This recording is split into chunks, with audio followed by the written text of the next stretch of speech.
Class is in session. Another edition of Cannon's class. Of course, no introduction needed. Always my professor, Dr. Carr. Co-learner. The chairman of Africana Studies here at Howard University. And today we are joined by another professor, another doctor, as well as a clinical psychologist, which we'll get to, our framing question of why it's such an honor to have Dr. Kevin Washington, the immediate past president of the Association of Black Psychologists and a practicing clinical psychologist, amongst so many things, and just a good brother that can break down some of this psychology. As this session of Cannon's class, we wish to talk about mental health. This has been the buzzword a lot in our community as of recent. And even to break it down, as you say, sometimes I love your term that we're going to develop that even more. Speak black to me. What does mental health actually mean to us? And really, man, like, what's the psychology of the black man? Man, it's really it's honor to be here with profound people, right? To have a deep conversation, because you can have conversations, but it's not always profound. It's just right. But when we talk about mental health and blackness, what you have to really understand, how would we look? How would we actually perform? How would we exist outside of the context of enslavement and oppression and racism, right? Right. And so it's hard to even talk about what it is to be normally us, because we've been so busy defining ourselves in the context to other people of other people, right? What are black people to everyone else? That's right. Right? Question, right? The social structure. That's Yeah, right, brother. that's social structure. Teach that Africana studies. There it is. But in our text for today that we all collectively last week we met and we just were having an organic conversation. I said we got to take this to Cannon's class, and one of the texts I thought, since we all kind of were familiar with, and a lot of people should be familiar with if you're not, Carter G. Woodson's The Miseducation of the Negro, which a lot of people don't know is Lauryn Hill got the title of, one of her most successful albums. The Miseducation of Lauryn Hill comes from a place of the miseducation of the Negro. So, and for a lot of people, even if y'all could break it down, because other than this book, I wasn't that familiar with who Carter G. Woodson actually was. But even though that but you had read that book. I read the book, of course. Mm-hmm. And then to know that he was once a professor here at Howard, dean here at Howard, and then throughout the years, all the things that he did for our people. But basically, he was a cat that was fed up. Yeah. He was fed up and asked the question, how we missed the mark. How did we miss the mark? That's right. As a they always say, where we are today, we look like we progressed if you start at slavery. Right. If you start at slavery, it looked like we come a long way. The great John Henry Clark used to say, if you start your history with slavery, everything since then looks like progress. Yeah. That's right. That's it. If you start your history with slavery. But we are so much more than just the people who just recently made their way out of enslavement. And that's where I want to dig into that mind, because as we know, there's ideas of, they're calling it post-traumatic slave syndrome, or even real, PTSD, the idea of when a young man sees violence in his community, but he still has to go to school every day, knowing that his brother has just been shot, or that his father has been murdered or is incarcerated. These are the things that the average young person who wakes up and goes to school don't have to worry about. Right. Or even in my case, I remember just being excited to go to school to get those meals, right? To get that free lunch, to get that structured eating. That we just came from class talking about Adam Clayton Powell. Right. One of the things that he pushed through Congress, participated in, was Title I. Yeah. Those free lunches. Yeah. You're right. A lot of kids come to class. That's the only time when they get a good meal. Only meal they're gonna get, brother. Yeah, I don't want my grandmother to get mad at me saying she ain't cook for me. No. I made you food all the time. You gonna get up on there and tell the people you ain't had no food. Same here. But when we start talking about people being food insecure, your grandmother, my parents, millions of black folks, that lunch at school, that breakfast at school, takes the financial pressure off the family. That's one meal she ain't got to worry about. Ain't got to worry about. Glad to have that meal. Yeah, and to that then goes back to our psychology. Okay, that goes back to the idea where the other individuals in our social structure don't have to worry about their meal. They don't have to worry about drive-bys on the way to school. They don't have to worry about being perceived or their backpack bumping into a white lady and being told that they accosted them. Those other ethnic groups, specifically the Caucasians, as we go, don't really have to be concerned with that. So I think, and at no point, because Carter G. Woodson touches on this, I'm not looking for a handout or not looking to say, oh, this is an excuse, but I'm looking to say these are just the pure facts. So I think today, if we want to dive in and start talking about that natural genius, which I found to be really cool to say, we're at not Cannon's class or anything else that we're a part of, do we want to feel like we're preaching to you or talking to you? This is just a conversation. No. Because against that completely. we believe that we're not offering you anything. No. We just tapping into what's already there. We're just enlightening what's already there. And I think he said something that was pretty cool was there's not much discrimination to superior talent. And when you talk about what the black man actually is and what we've already overcome, clearly superior talent is there when it comes to sports, when it comes to music, when it comes to the arts, when it comes to education. That's right. But we're not measured on the same scale as what society has deemed to be superior talent. And that then goes to that conversation of the minstrel show.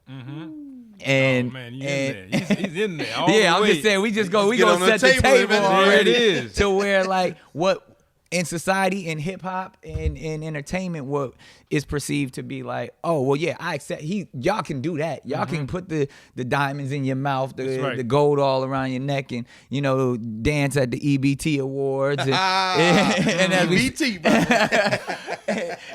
y'all can do all that because we're okay with that. But as soon as you really try to educate your own, as soon as you try to arm yourselves, as soon as you try to teach your communities how to farm, now we don't even want to get at any type of shine or attention. You don't lost.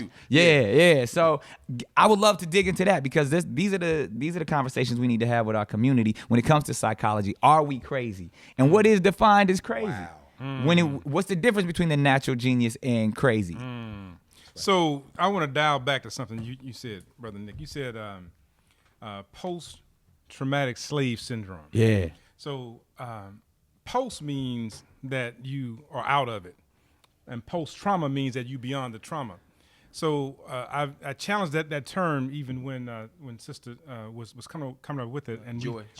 Yeah, that's her book. Yeah. When she came up with it, we were talking about it, and I said that it's not possible. So my offering has been, and it still is, that it's pest.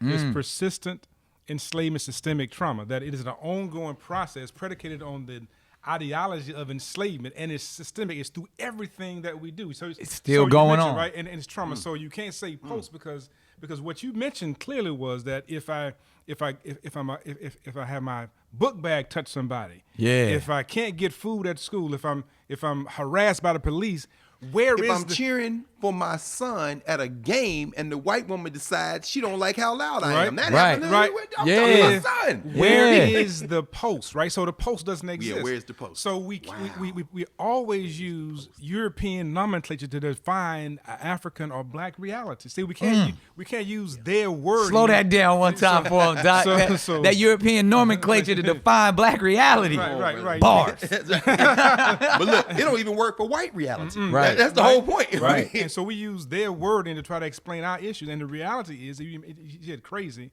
is that in a space where our normalcy, right, how we function is deemed to be an anomaly, right, some kind of an affront to what it means to be human, then we actually exist in a state away from ourselves, right? To exist in this realm so that we can be accepted as okay. So Woodson said this powerful quote. He says that when you control a man's thinking, you don't have to worry about his actions. You tell him to come here or to go there, right? So the idea is that when you control somebody's thought process, you don't have to concern yourself with what they will do. Right. And so then we get into Woodson also. He talks about how we miss the mark, how we learn to minstrel. Right. And so at some level, for some people, and speaking to the people in the ghetto is what he was talking about. Minstreling is something acceptable to them. Yeah. But it's not really normal to our existence, right? So shucking and jiving. Oh man, you understand what I'm saying? So we do. I'll look at it like this: you think about black folks and hair. What's natural is seen to be abnormal. So when a female allows her hair to grow naturally, it's like, girl, you need a what? You need a perm, right? Right. It comes out. Or a lace front. right. There's a lot of that. You're going to make some ladies mad, Doc. Don't be talking about them edges. Some brothers, too. Bishop Eddie Long had a Let me be clear about this issue. I don't know. But so the Carmack calls it a temp. Right. Your permanent hair is what's on your head. The issue that you need one. It's not the issue that you get one. Right. The fact that they say that you need one, right? And so to look more European, right? That's the issue, right? It's because you can get anything, but I need water. I need air. Right. I need food, but I need a perm. I need these things that to acclimate to society. Right. That's an issue. Right. And so that is an issue then of survival. So how can we then suggest that we're in a post-traumatic era, even when you need those things to be seen, to be able to get a good job, to be able to support yourself, right? In the present. In the present. And Woodson is talking about that in 1933. Wow. That's right. Speaking to us today. And to say all of that is really going back to that idea and that framing question of mental health, specifically in the black community. And as, a practicing clinical psychologist, I'm sure there, even myself, even as a kid, having to go and be considered, a hyperactive individual. That was before ADD and the cool term ADHD. I said I had the high def version. But even then, separating our certain students and at getting them hooked on pills and no question. Early on, yes, to then, now, do we use it as a crutch? Or is it something that's really real? Or how do we define it? Because you touch on something as simple matters as our appearance, or even what we deal with on a daily basis. But all of this is going through our mind. So what we know in education, that up until the third grade, all students tend to perform at about the same level. Right. And largely we have a lot of non-black teachers, white teachers teaching our children. And so they're seen, black men especially, are seen as okay until they begin to grow. And then the white teachers, this is research, right, begin to get afraid of the students because the males are now getting larger. Wow. So their actual physical stature, the size of a little black boy once he grows. Yeah. Changes the children, the teachers treated. become. Because the narrative is, look at media, right? The King Kong, the brute, right? The violent one. So then he is mistreated in the classroom. One of our contemporaries here, Dr. Boykin's research indicated that the most important person in a young male's life is not his peers, not his parents, or his teachers, right? Right. So if he's in the classroom raising his hand, right. And this person is afraid to call him. He's been passed over. Now he's beginning to distrust the entire system, and then say F it. So now he don't see himself in the picture. And right. so he's and the crazy thing is he's not wrong. Not right. wrong. He's reacting as a sane human being. Right. You're not calling me. Right. I'm clearly being marginalized. And now he's looked at as being disobedient. Yes. Exactly. And therefore fear is implemented. That's it. That's it. And then it goes back to I don't know how to control this. I am scared of this. Therefore I have to what's the word I'm looking for? I have to not marginalize, but I have to. That's it. Then you create a different group to be a referent of. So Right. now your peers become Right. your group. And like Right. any human being, who am I going to associate with? That's so it's it. not just going to be that one little boy by itself. Right. Now it's going to be a cluster of little boys. That's Yeah. And now I'm listening to them. Why? Yeah. Because we all in this together. That's right. Because I have to And have now, a we place to be in. gangbanging. No, That's right. it. Exactly. Right. Exactly. And we taking our brute force and that power that they are Exactly. scared of, and we showing it to you daily. That's To it. you That's when we it. get old Because enough to do it. yeah, That's right. because you didn't allow me when I was interested. Isn't that interesting? And to actually tap into. So now, And forget everything you talking Yeah. about. I'm about these streets now. And I'm going to find somebody who's going to help me. Yeah. So if it's not be in the classroom, think about it. My OG gonna rock My with me. OG. And sometimes some of those young people, I don't know, we think about this a lot. Why is the coach That's the right. one person in the school who scream, can holler, still curse. communicate with these young brothers? Right. Because the coach has something they want, Yeah. has something they need. They need an elder. And speaks their language. Exactly. And Yeah. that's what Woodson is saying. You cannot come to our young people and not come to them acknowledging they have a language. Yeah. They have a culture. What's You gotta talk that talk. Yeah. Part of the back middle class is we get estranged from our own people. That bourgeois Negro. Bourgeois Negro.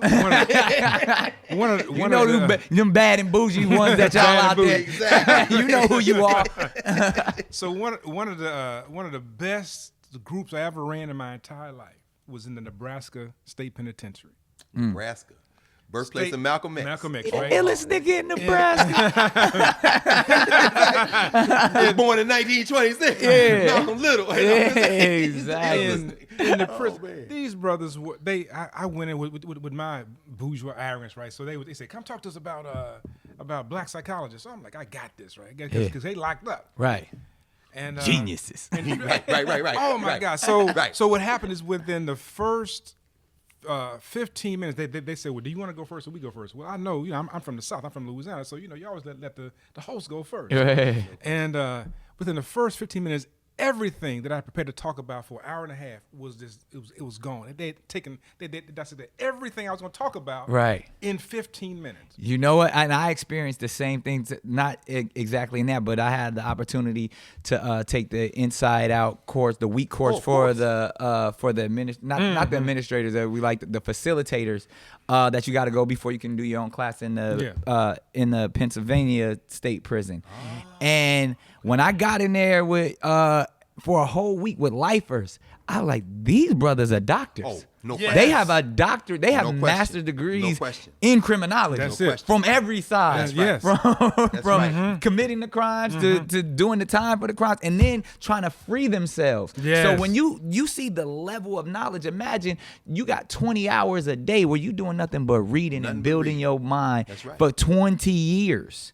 Those brothers are brilliant. Yes. Their natural genius comes out because even when you think about what a criminal actually is, it's someone who doesn't want to go with what the status quo is, but still wants to find their success.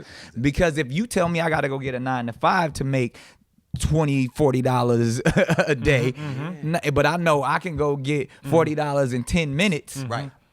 My genius is going to tell me go get that $40 in 10 minutes. Now, if I got to risk my life or someone else's life, then that taps into something where you're speaking to someone's essence and spirit. Yes. But these are they're risk takers. They're guys. So when you think of what we call a criminal, and especially when you think of the study of criminology, which is just the study of the black man, really is, yo, we dealing with natural genius. Yes. Oh, no question. And that's Woodson, right? Woodson says that That's right. we spend so much time imitating that our natural genius never comes out, and so we're never even taught by people to bring that out. So I mentioned about hyperactivity, right? There are many reasons to explain a hyperactive child or overactive child. And Please tell my mama. And part of it, She's still mad at me. Still. What, you just all over the place. all over the place. And still, the issue is that you're not tapping into what's in there. And so you said this also. And the way I describe it is that if I tell you that these are some pictures, you look at this photo album, you say, okay, I'll look at it. Right. But if I tell you that in this photo album are you and your family, you're gonna slow down and look to see where am I in the picture. And so Woodson, what you said. Woodson say that we got to put ourselves in the picture of history, right? And so that people can begin to see themselves as having value and worth, and not simply being a man. And it goes back. It goes back to that conversation that we were having about. If you don't know your history or you don't have the education, it's sad that I talk to some of my constituents in the hip hop community and they can't tell you who KRS-One is. They can't tell you who Chuck D is. And that's not even like, and before them, let's going back, they can't tell you, like we said, who Nile Rodgers is. Right. They can't tell you who Quincy Jones is. They can't speak of these people because all they know is old school to them is Chingy. And Ja Rule. That's old school. Right. So how do you, what made you seek those old heads out? Like a Nile Rodgers or Man, Jones I think I just value this. I value where did that value the come respect of an OG. You know what I mean? But this dude is an old soul. You always see part of it is how you come back here. How you come on earth. How you come out of the womb. Yeah. Right. But then, as Woodson says, everything else is socialization. Yeah. It's institutions. What surrounded you from the time you got here that led to I need to be in conversation? I think it was OGs. And I say that coming up the way that I came up, whether it was my own father, his father, having that reference of that's what it is to be a man. That's what it is. And saying, see myself in the picture. Yeah, I want to surround myself with the old heads. I want to sit back. I know I'm getting wisdom and knowledge from these conversations because you came before me. You know what I mean? And it's funny where when you sit with a lot of people who have lived, because right now we young, angry black folks. You know what I mean? And when you think of even the Tupac energy, or you know, even when you see all of the rappers that are rapping today, we got a lot on our chest. But as you get older, you carry yourself in a different manner, and then you realize, at one point, y'all was angry and loud too. Yes, right. That's right. That's right. But now that you have this wisdom, there's this calm and this peace. And it's like, I want some of that. I want that type of wisdom where I can still be angry. Yeah, I can still. It's necessary. Yeah, I can still have fun. Yes. I can still hit the club. I can still make records. I can still tell jokes. But at the same time, I want to have that wisdom that actually takes me and immortalizes me in a way to where, and you speak of this sometimes when even talking about the African experience and the African idea of nothing is new. Right. And it's just that it's already there. That's right. It's what you gonna do with it. What is your spirit gonna do with it? That's right. The short time that you have on this earth, how are you going to continue that message? Because that message, that energy is going to constantly be cycling. How you going to catch it? How you gonna catch and what you going to do or with you it? even going to know it's there to catch. Right. Because as you said, you people say, but it's in you. It's in you. It's in your In fact, genes. It's funny you think about, we're reading, we're discussing. You talk about these cats that are locked up, women and men. I taught a class at a women's prison in Ohio when I was in grad school. And once a week I would go out there. Right. And then when I was in Philly, I went out to Allenwood to and you see it, man. These cats are studying all the time. All the time. And so you say, well, what are y'all doing? The answer is reading, sure. But the answer is we're remembering. Meaning what? This energy I have, I'm accessing the fact that's not new. That's right. And what I'm really doing is trying to connect with what previous generations did with what I'm feeling. That's right. Right. And now that I know that I have all this, now I'm going to add mine to it. And now you're not isolated anymore. Right. You're part of something bigger than you. And as Woodson would say, you have something to believe in. Right. That's really the thing. Miseducation is about really living your life in service of somebody else's vision. That's why he's talking about. Yeah, black people are living our lives in service of somebody else's vision. Right. What is a minstrel? A minstrel is going to make me some money. Right. So I'm going to pay you, as you say on the EBT award, do what you do. I'm counting money. Right. Now imagine if everybody in popular culture moved towards something else. Guess what? So too with the white corporations. Right. Because they're not What's watching selling? this anymore. It's all about capitalism. Come on, man. Break this. You know this better than probably anybody in the country. Right. What's selling is what's going to sell. Is what's hot. If you change our minds, watch it. I mean, look at it now. Yeah. Look at the shift in hip hop. Yeah. The golden age of hip hop, they start getting Afrocentric. Yeah. Then they go all off into the gangster life. Drug dealing. Exactly. And now we drug using. Drug using, brother. Yeah. Interestingly enough, in this moment, the pendulum seems to be swinging back, though. It does. It seems to be I swinging think back. that's. Is that how you feel? And you know, it definitely is, but it starts with that anger. Because we was complacent for a while. No question. You know, we was dancing with Diddy for a minute. We had the bling and everything, and we thought, and even the Obama era, we was like, oh, we got a black president. Right. We ain't got nothing to be mad about. My president is black. Yeah. My Maybach is black. Okay, Yeah. wait, hold on. Maybach? I ain't mad at you. I'm just saying. But now we mad again. Mad again. And that's why I'm grateful for Donald Trump. Oh, he has introduced. He didn't post the cold water in our faces. Yeah. No So because that's why the pendulum has begun to swing back, because now we got somebody to blame again. We didn't want to blame Obama. Right. Because that's one of us. Still don't want to blame him. Because they're not saying too much about him today. That's right. We still love Michelle. I mean, we said exactly, but the Christ Obama, that what they call Jesus, but or Jesus. I right. mean, it would be white Jesus. Yeah, that's right. But the idea is now that we have a place to target that anger. And that's why I said I like my racism in my face. Serve it to me the right Southern way. style. Intimate. I know you know me. I love it that way, opposed to like trying to pinpoint the system. Now that Donald Trump has become and has always been the face of white superiority. Oh, come on, man. This man has his name on buildings across the world. That's like we are on the Trump plantation. No question. And he's letting us know. Because of white male privilege, something you said a minute ago. Right. These young cats who are seeing how to make money, their genius is applied to their circumstance. Right. Now, if you put Donald Trump in this situation, he'll get hustled off the corner. He might get bodied. Why? Oh, You ain't moving nothing. But if you put them young cats where he started, right. 400 million. Yeah. Oh, man, it's a whole nother Their names will be on the galaxy, You put brother. Big Meech Come right on, there bro.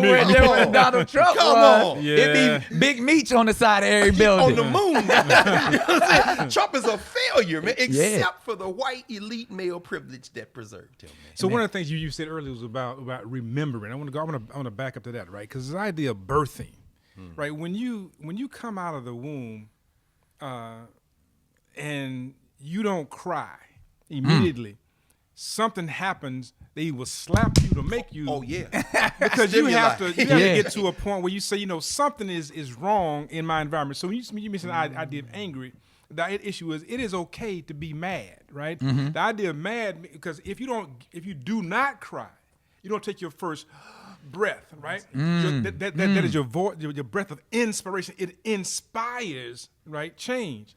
And so this idea of mad means for me make a difference, right? So something has make happened, a difference. right? Bars. Bars.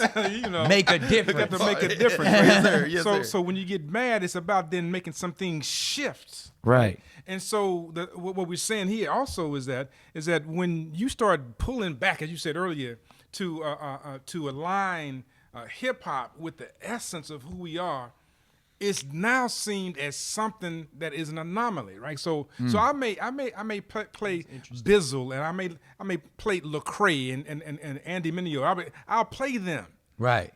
and the groove is still the same groove. Yeah.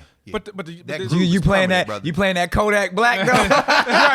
right. That becomes a question. But I said it's all about the You groove. left that open there. You said a pick. It's all about that groove. Right. So whatever the message is, I think we tap into the groove before we tap into the message. Man, Randy Weston said that the great musician who just passed away, African musician, lived to be 92 years old.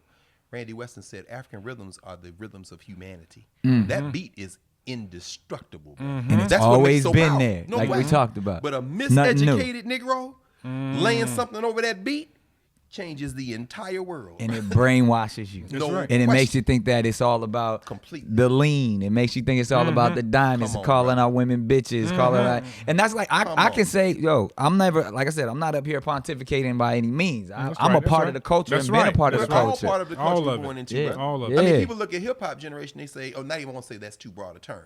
They look at a contemporary moment and say, what's wrong with these kids? And I said, hold on.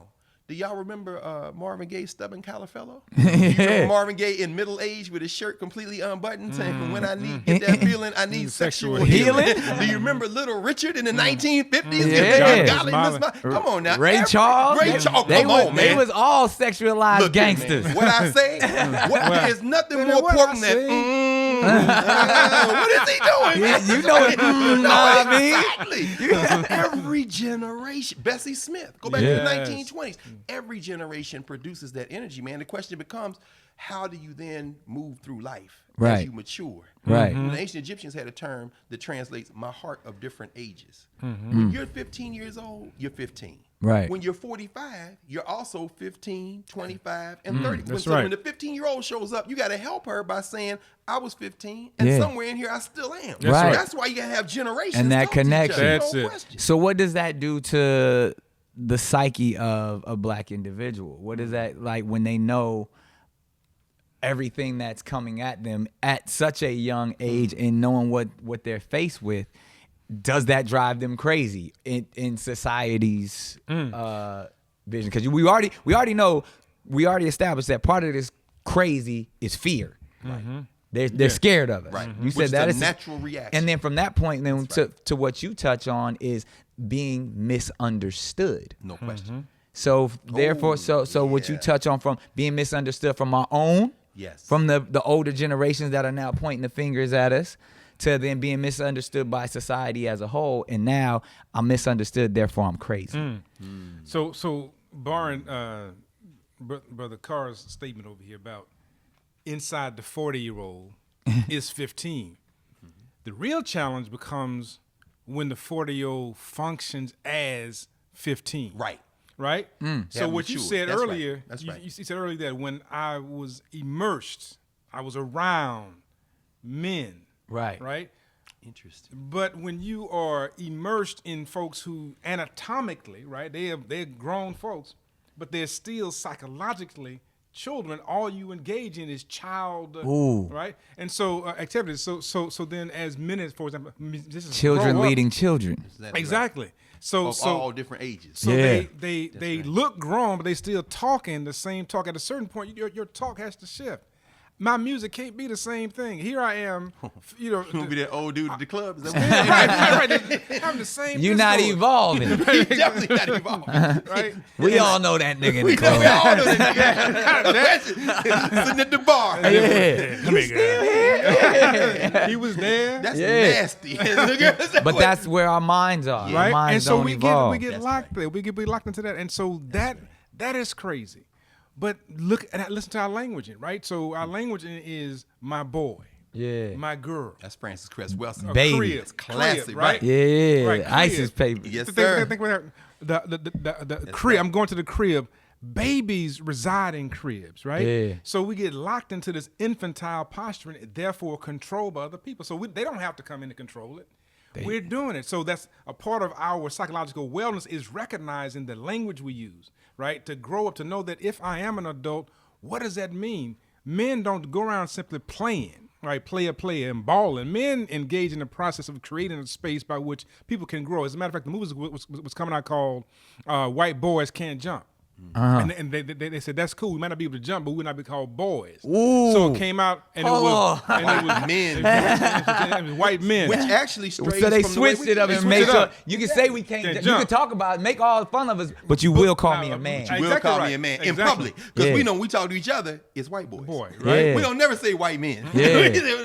Them white boys over there. Right? And white boy can play, right? Yeah. And so the other thing is that around the same time, the movie came out called what? Boys in the hood. Right? So Baby boy. Baby boy. So it's always this Come on perpetuating. now. Come on, somebody. That's right. The boys of Baraka. I mean, they call it all the boys. You're right. I'm thinking about right? the boys. So we get locked into that, and we allow that to happen. But sometimes when you begin to declare your manhood, right, in the context of all of this stuff, that seemed as an affront. So you are attacked.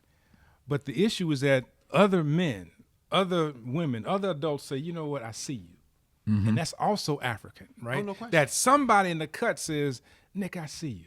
I saw you here. I saw you on all that. I saw you here, and I'm seeing Cannon class. Right? Yeah, Cannon's and class. I'm connecting them all. And I recognize the growth. The growth. I see you. Right. Which, of course, we see in African society. Zulu. Yeah. I mean, one of their greetings is literally, I see you. I see. And which is why we keep that. Mm-hmm. What is the Zulu? Sawubona.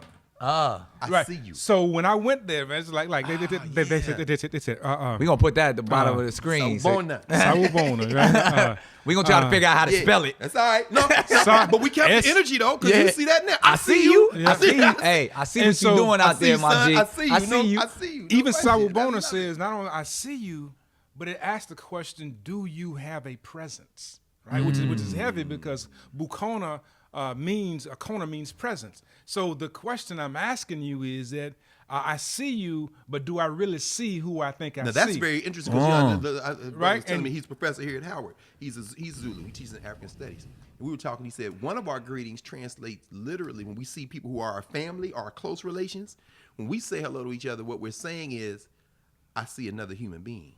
So the presence is meaning I see you, but who is the you I see? Right. If it's another human being, your presence is based on the fact in Zulu, right? If you tied to your family, your connection, your ancestor, right? So one of the ancestors is Abapanza. Abapanza means literally our soil, but it also means ancestors. So if you are connected to your soil, if you're connected to your Amadlozi, also his ancestors, if you're connected to them, then you have a presence. If you and your mama can talk, you and your dad can talk, then you have a presence. If you don't have that, you don't have any presence. Therefore, you can never live with a Zulu Ubuntu. Right. Because Ubuntu means the idea of humanity. Yeah, together. Yeah, A person is a person because of people. Right? That's right. And so- Ubuntu, that's at the bottom of the screen too. Ubuntu. Ubuntu. And if we went translation, UBUNTU. Do you think they remember Allen Iverson?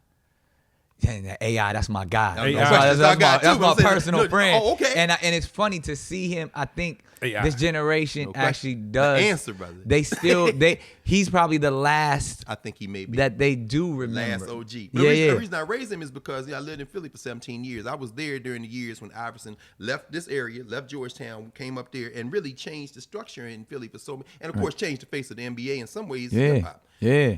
Iverson, the criticism of him from outside of black community was that he had this posse, this entourage. But to your point, Iverson was never isolated. Never. You go up Germantown Avenue, Allen Iverson got his hair cut here. Yeah. And the Fridays on City Line Avenue. Still to this day, rock like day, that. brother. He's never, a real no question. The thing is, because he never left the people never left him. The love for Allen Iverson is really rooted in this African concept of people. It is. And that's what Woodson is talking about. You don't leave your community. Man. right. And the same thing with Pac. Oh, no question about They it. loved it because he was a real N-I-G-G-A, No as question. he put it. No, and I mean, you would never say this about yourself. Same thing with you. We just left a class where all these middle school kids came over, man.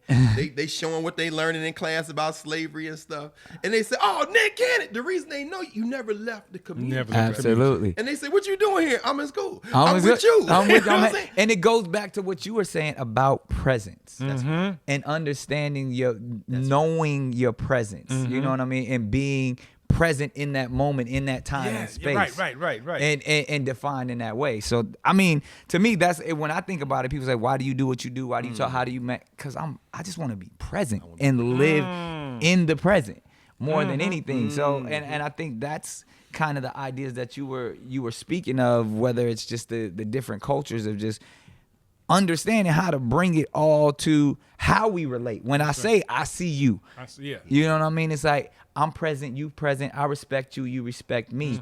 And ultimately society doesn't necessarily see you. But we have to recognize that we see each other. So being present and being this spirit beyond is I don't want to be present in America. I want my presence to go beyond. Yeah. That's right. You know, and that's what right. I feel like once you tap in exactly with who we are and who we are as human beings and as a culture is greater than American society. But no question. America is going to call us crazy. America is going to say we have mental health issues. Always And they're is. going to keep feeding and perpetuating this system that continues to bog us down, whether it's through prescription drugs, whether it's through physical drugs or the sale of it, or whether it's that fake artificial climb to success in America. Well, So technology is a drug. Media is a drug. It's social all- media, it's no all, question. and it's because I call it artificial presence. But when we talk about true and real presence, that has to happen with community. No question. In fact, Jules Sorrell, one of our colleagues in psychology, Jules Sorrell talks about the fact that interaction with a device cannot in any way replace human interaction. Yeah. So people who are texting, tweeting each other, DMing each other, that's not Not human human interaction. interaction. You're interacting with a machine. Yeah. You're really interacting with yourself. Yeah. You know what I'm saying? That cannot replace. It's so crazy because I'm watching this happen on a daily basis because now we got the ear pods. Oh, now we brother. got the phones.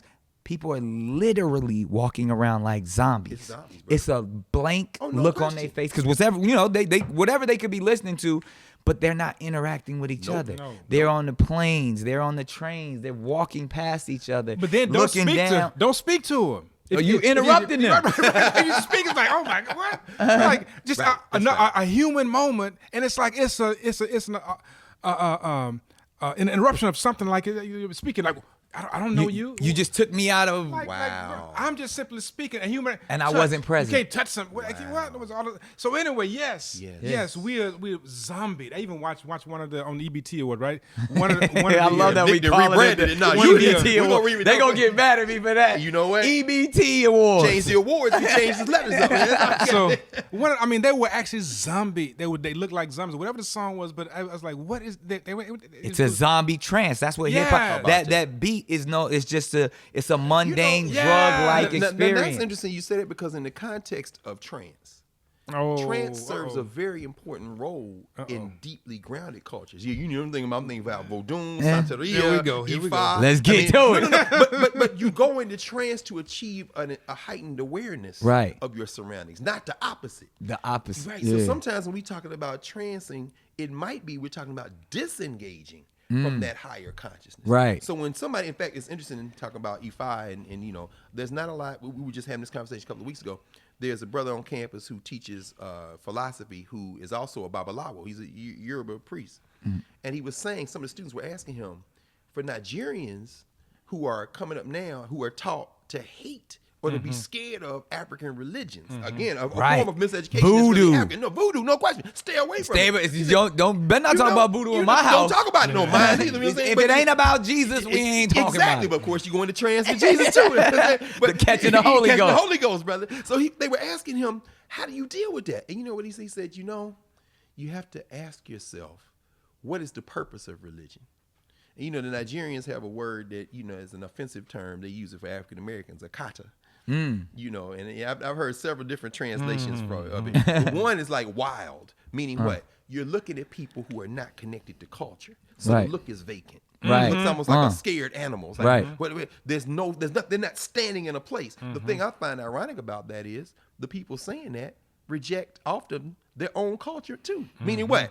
The Akata is worldwide, brother. We cut off from our culture. That's right. Wow. So part of that zombie trance is there's a vacant there. You're not standing anywhere. Right. You just so people can just move you wherever. Wherever. I mean, for example, I know, you know, it's unfiltered, so I never forget Snoop and them, man. When they came out, we know bitches ain't shit. But hoes and tricks. And I'm looking at people saying, bitches ain't shit. Wait, you're a woman. Yeah. You're a man. Right. Y'all talking about relationships, but Right. you spent the last 8 minutes talking about bitches ain't shit. But hoes and tricks. I'm like, because it was the Which bitch. isn't an off statement. No, I mean, but see, but but what is a bitch? Now, but then exactly. But when this becomes a mantra of our community, that's the problem. That's the You take miseducation. one man's anger, Come on, brother. in his situation, Come on. and you turn it into a mantra for a community. Or one woman's anger. That's Ubuntu. Whatever you do in your space impacts me in my space, right? So Ubuntu says that your humanity is my humanity. Whatever happens to you becomes mine, right?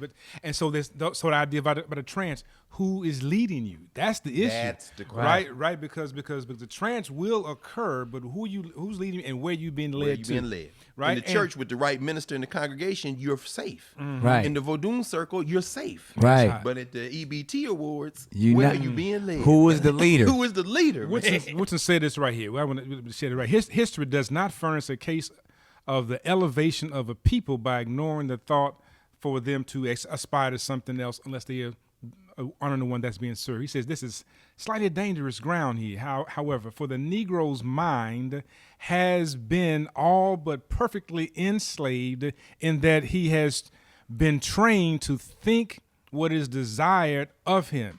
The highly educated Negroes do not like to hear anything uttered against this procedure because they are in servitude of the oppressor, right?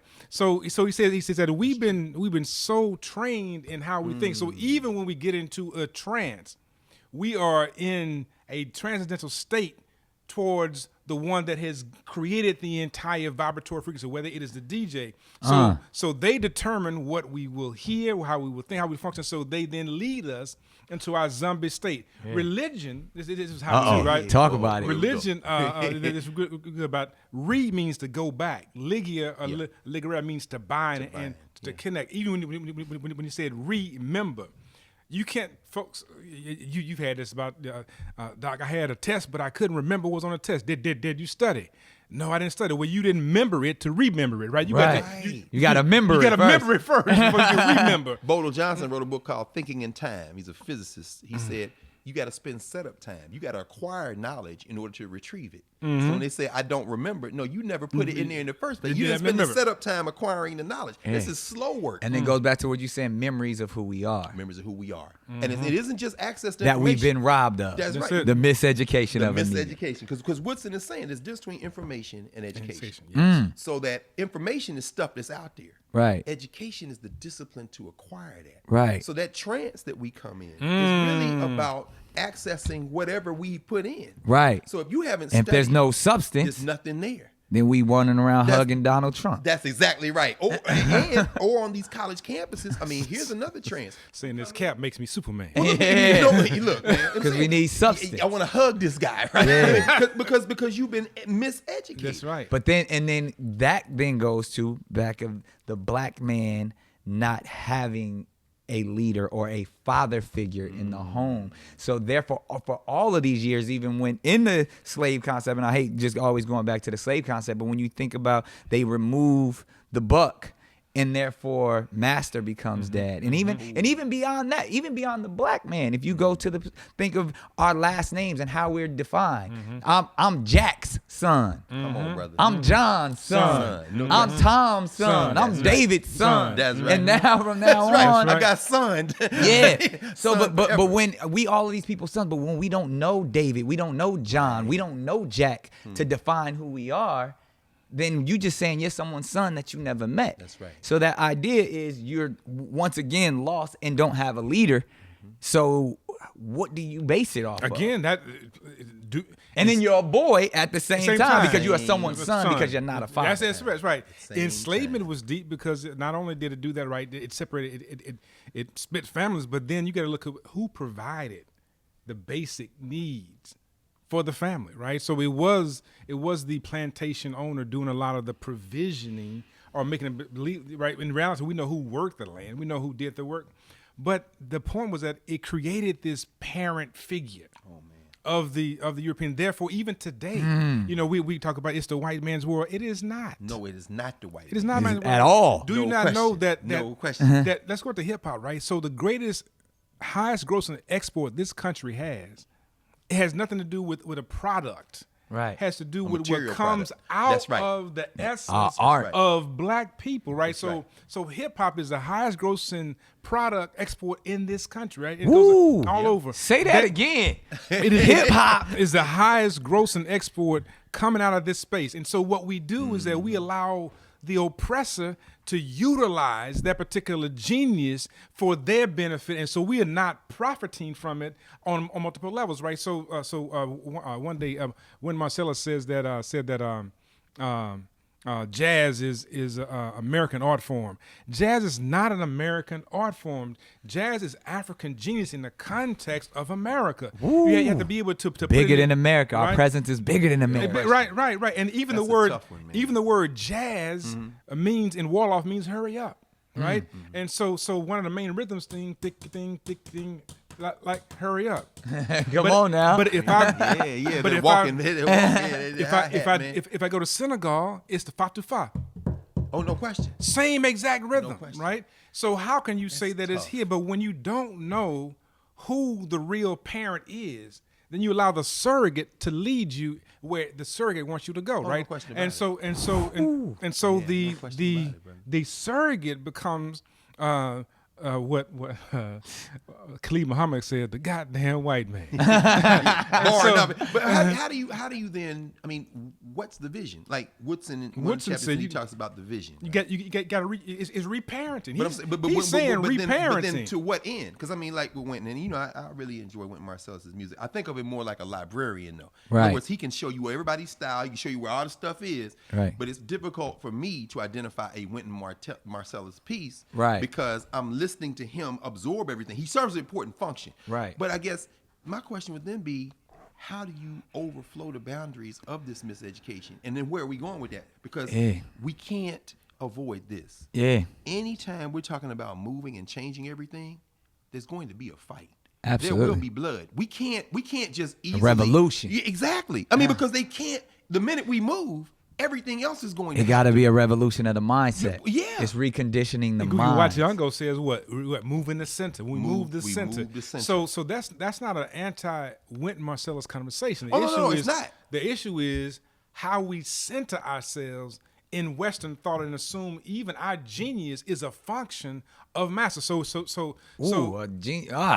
Man, our And genius so- is a function of master. Right. And so we don't realize that It's been put to that use. Right? it came from They gonna make us. money off of it. Everything. Look, there's nothing. They gonna give us a little bit in this room right now, right? How I want you to ask yourself a question, right? In this room, which of these inventions, right, actually came from European thought, genius? None of it. None of it. You go to none of it. But everything stems from the initial invention, which is humanity. Right. And these bodies are African export. Right. Right. Every human being that ever walked the earth has a body that came out of Africa. Right. So everything else is just an improvisation on what comes out of here. Black folks and paper and no question. And Pencils, lights paper, and lights, phone and communication. The technology in the phone, even the coltan inside the cell phone. Coltan, right? come on, But comes from the Congo. All of this stuff. No question. And yet So how you gonna take that back, brother?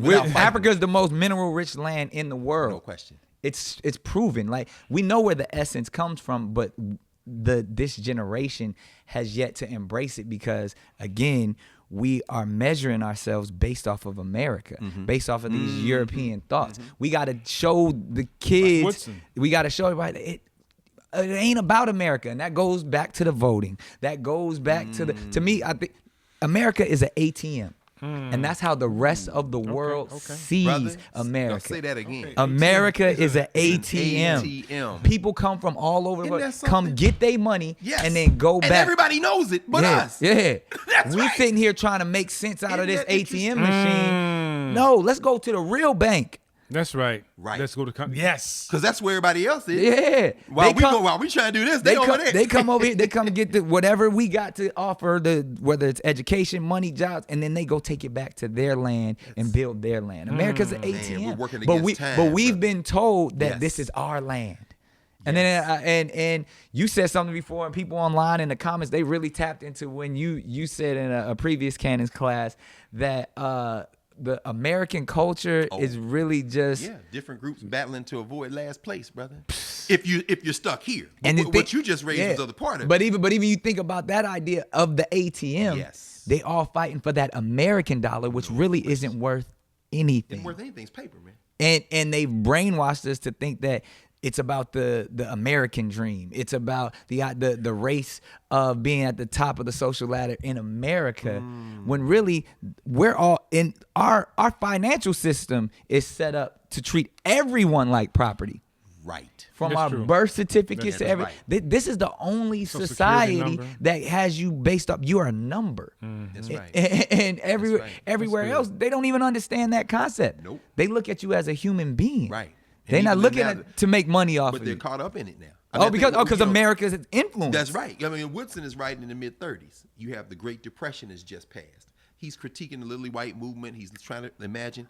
We come forward 80-some years, and now we have a system where none of these countries are real to the bankers. Right. You got an international system of finance that's basically the parliament of the world. Right. They're making the decisions. Yeah. If they don't like how it's going in the United 13 States, families. You know what the I'm saying? bloodline. You know what I'm saying? They just offshore the thing. They said, well, we'll get these shoes made over here. If you messing up, we'll move the labor over here. Right. Meanwhile, like you said, we're miseducated to think of ourselves in a very narrow sense. And that when I brought up myself, I was saying at that point, we talk about America, and it's okay to talk about America, but America's a tiny bit of our experience. Exactly. I like what Duke Ellington said. I asked him, what is jazz? He says, I don't really call it jazz. I would say that the music I do is African music interpreting this American environment, Wow. which is all of our, that's what hip hop is. That's all it is. It's just us trying to interpret where we are. That's right. That's right. But if we don't link that to our knowledge of the past, our vision of what we're doing with the music collapses.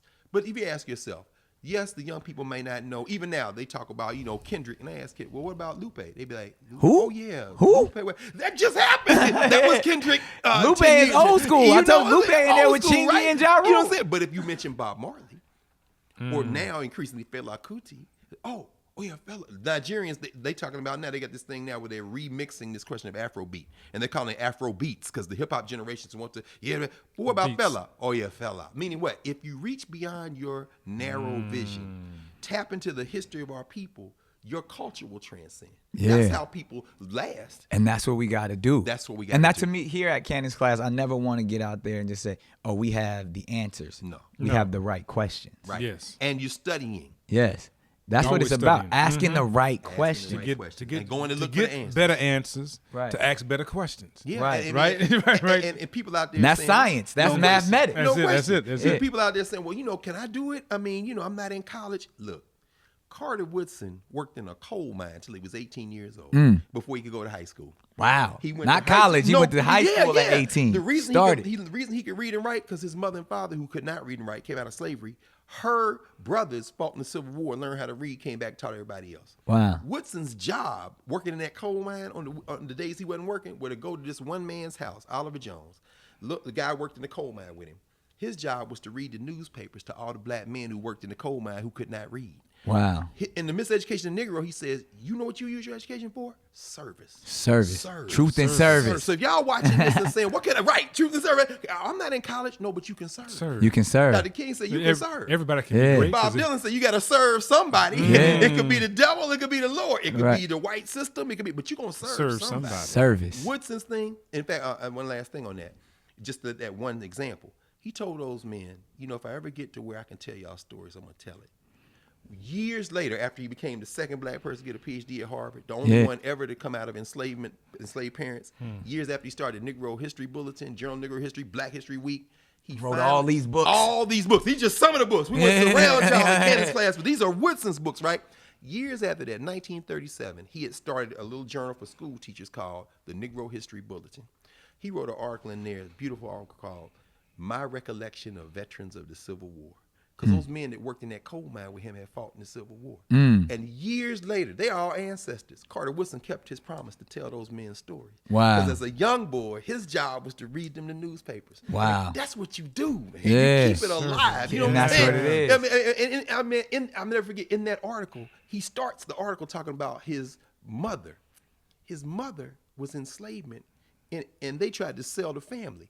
His mom, as a little girl, jumped down in the middle of the slave sale and said, no, sell me. Don't break up my siblings with my mom. I mean, this is Carter G. Woodson. Wow. That's why he couldn't stand dealing with pretentious bourgeois. Come on, man. I got more degrees than all y'all. But y'all don't understand this stuff is just paper. It's just paper. It's just paper. Them cats that is locked up. Them sisters out there on the stroll trying to not be on the stroll with a Gil Scott hair and said the sister was looking at a hungry baby and some choices had to be made. You know what I'm saying? She don't want to do that. That's Woodson right. is like, we got to move as a group. It Right. don't mean nothing for me to have this degree and y'all don't have nothing. Right. This service. Yeah. This is the miseducation that your success is my success. No, not unless you serve. Not unless you And serve. that goes back to what you were even talking about, Allen Iverson. Oh, man. Going back to Pac, even their presence was, they never left the community, so therefore they felt like they were always serving their own kind. They didn't go up on the hill.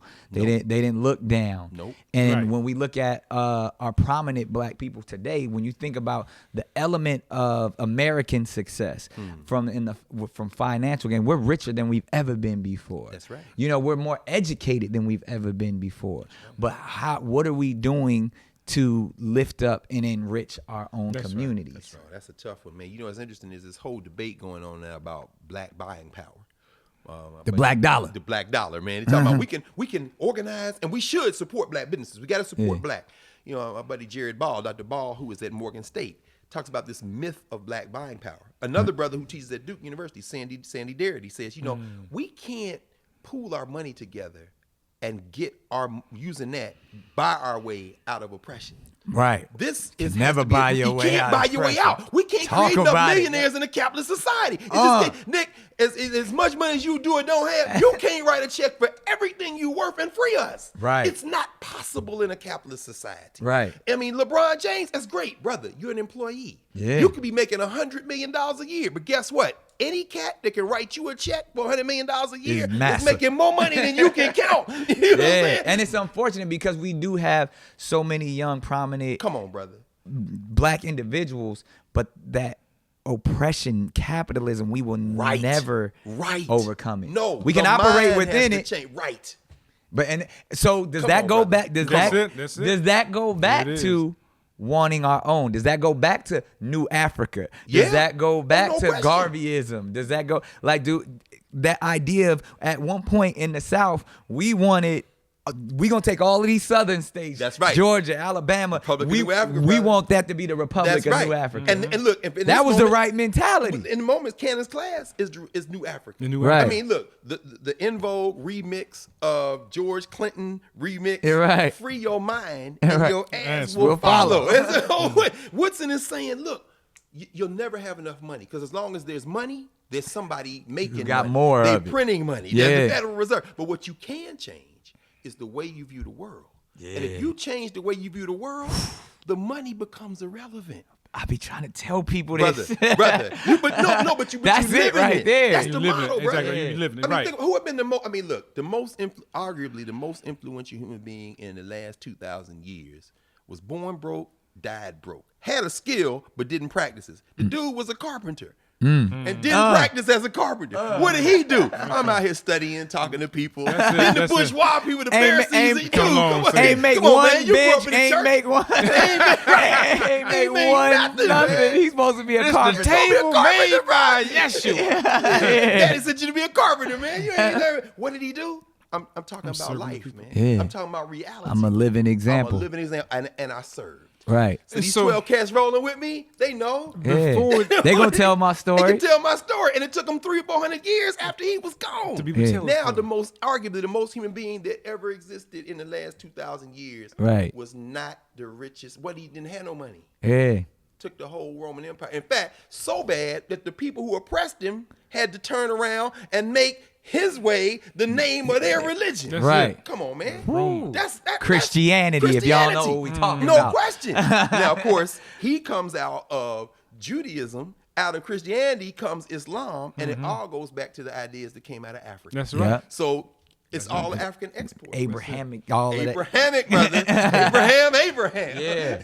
I mean, this conversation obviously can go on and on and on. And I feel like we've touched on so many topics and dropped so many gems that I have to say thank you to the both of you. Thank you, brother. And as we do on Cannon's class, we're going to break this down and serve it to them in very small tablespoons, but they're going to take it and they're going to want more. So I would say in closing, is there something other than the miseducation of a Negro, but to something that we can, whether it's a film, a documentary, a book, some type of food for thought that we can offer up in closing, quotes, anything that you could say that we could leave with the people to understand the black psychology.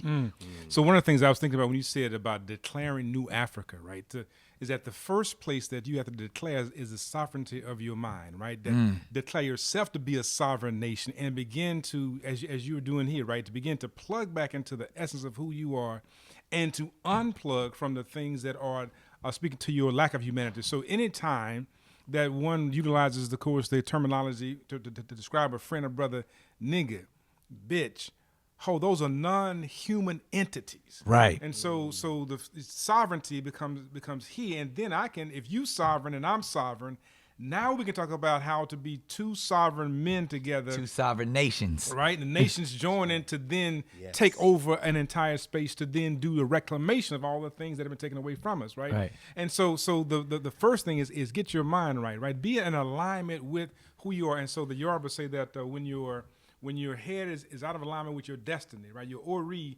is out of alignment. You have what's called Ori Ibe. And you live in chaos. But when you are in alignment, it's Ori Ire, and that means that your head is aligned with your destiny. The belief is that when all of us were created inside the womb, we declared ourselves, we declared to Olodumare, to a God concept, this is what I will come on earth to do. And there are things that happen that will knock us off of our particular path.